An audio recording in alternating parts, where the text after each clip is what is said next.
nationale et l'Assemblée nationale mooy pencu ndawu réew mi.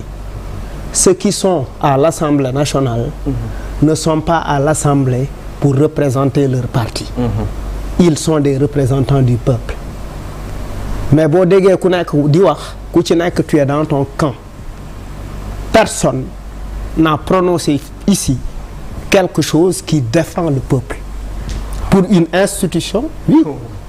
Non ci wax non dañuy wax rek non damay wax ma remarque c'est pour dire que l'Assemblée reste encore, au lieu de jouer un rôle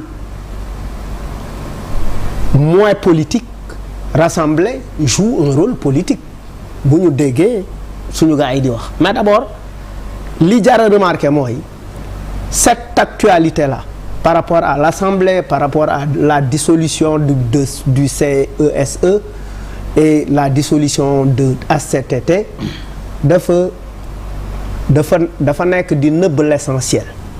Mooy les problèmes yi nga xamante ne ñu ngi koy dund, on y passe, et que cette actualité là dafa def de l'ombre à tout ce qui se passe au niveau social, et c'est important quand même que ñu rappeler loolu.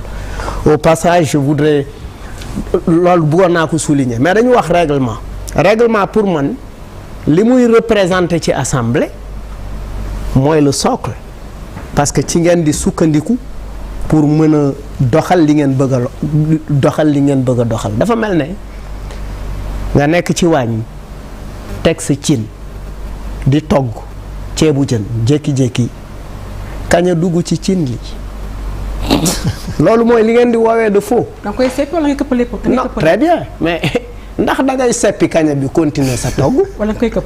sóor tay. yàq non déet li ma wax leer na de, c'est-à-dire li introduire d'après kii dafa ne da ngeen ci dugal li ci bokkul.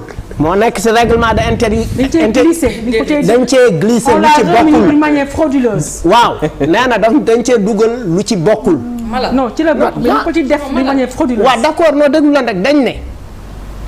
li ci nekkoon bi primature amee. waaw ñu supprimer primature. ñu dindi ko. loolu dafa waroon ànd ak suppression primature demaaleeg moom. dañ ko dindi ko. waaw d'accord ngeen dindi ko. bi premier ministre ñëwaatee. dindi wuñu ko. dañ koo glissé. très bien waaw loolu laa bëgg a wax. waxal kañ mooy yaa ngi togg ceebu jën.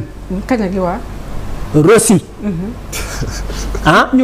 ñuluk. kaña dugg ci. kaña gi ci kaña gi ne ci cappax. da ngay këpp wala da ngay seet. da ngay non da ngay tuur. wala da ngay rosi waat. bu dee man de damay rosi waat. ndax da ngay tuur doog a rosi. damay tuur raxas cin li. doog a rosi. door a rosi. kon on dit la même chose. malal non gaay bëgg ñu seet rek. non may ma rek. d'accord. ma ne règlement dañ koy fonk. donc il fallait s'arrêter. et puis ku ci nekk ci pàcc yëpp dafa war a tenir rigueur à ça, parce que règlement intérieur bi mooy gouverner assemblée bi. mooy tax assemblée bi dox. dëgg la. donc de part et d'autre mënuñu ko caaxaane. beneen exemple bi mooy joxe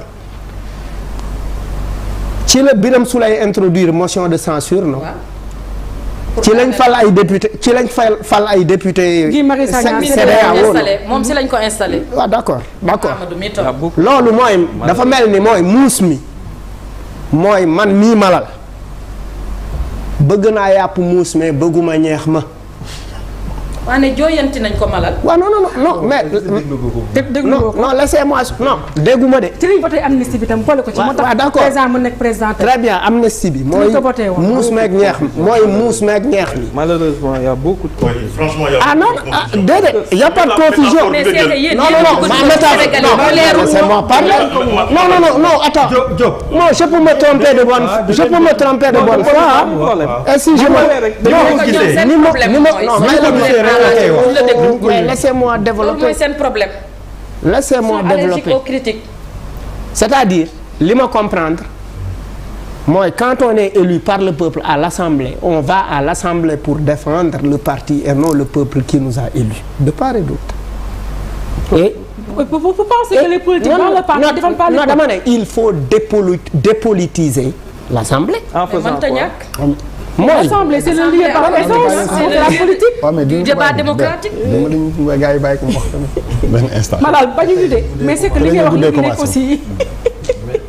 mënul nekk xam nga yéen bi ñuy door maa ngi naan yërëm naa leen ndax nee ngeen ma da ngeen am commission.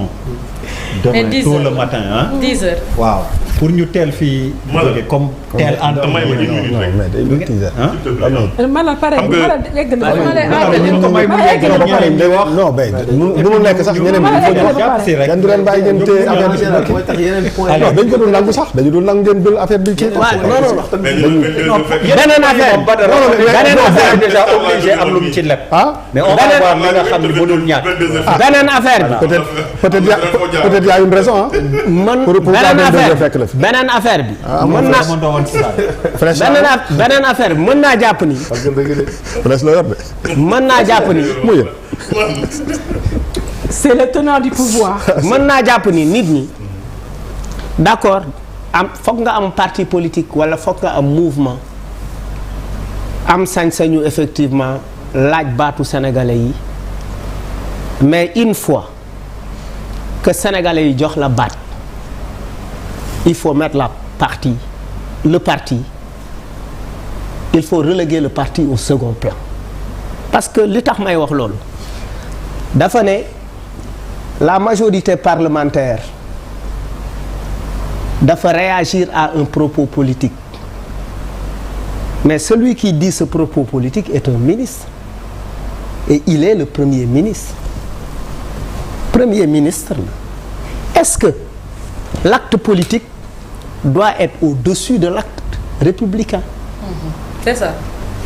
Est-ce que l'acte politique, est-ce qu'on doit prioriser un acte politique jël ko mu jël le dessus ci ay actes yoo xamante ne républicain parce que le ministère n'est pas une permanence de parti. Le ministre n'est pas ministre en tant que ministre du parti, il est ministre de la République. Il faut que ñuy def distinction yooyu quoi xam ban taxawaay la ñuy taxaw.